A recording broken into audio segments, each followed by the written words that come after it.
శ్రీవిష్ణుతో బ్రోచేవారెవరు, నానితో సరిపోద శనివారం లాంటి సినిమాలు చేసిన వివేక్ ఆత్రేయ నెక్స్ట్ ఏకంగా పెద్ద టార్గెట్ ఫిక్స్ చేశారు.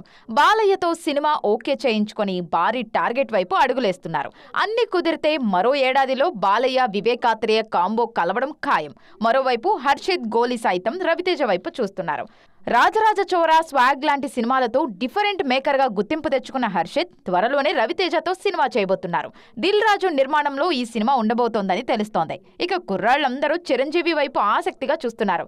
మెగాస్టార్ కూడా కథ నచ్చితే కుర్ర దర్శకులకు కాదనకుండా అవకాశాలిస్తున్నారు. కళ్యాణ్ రామ్తో బింబిసారా చేశాక ఆయన మేకింగ్ నచ్చి విశ్వంభర ఛాన్స్ ఇచ్చారు చిరంజీవి.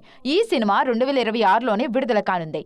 మరోవైపు దసరా చూసి ప్యారడైజ్ మొదలవ్వక ముందే శ్రీకాంత్ ఓదెలకు ఒక సినిమా ఆఫర్ చేశారు మెగాస్టార్. ప్యారడైజ్ తర్వాత రానున్న ఈ కాంబినేషన్ ను నాని నిర్మిస్తుండడం విశేషం. కా సినిమాతో గుర్తింపు తెచ్చుకున్న సుజిత్, సందీప్ ద్వయం తమ రెండో సినిమాను సాయి ధరమ్ తేజ్తో ఓకే చేయించుకున్నారు. త్వరలోనే ఈ సినిమా సెట్స్ పైకి రానుంది. మరోవైపు విరూపాక్షతో సంచలనం రేపిన కార్తిక్ దండు, నాగ చైతన్యతో 100 కోట్లకు పైగా బడ్జెట్తో పురుషకర్మను తెరకెక్కిస్తున్నారు. మొత్తానికి కుర్ర దర్శకుల చూపులన్నీ భారీగా ఉన్నాయి ఇప్పుడు.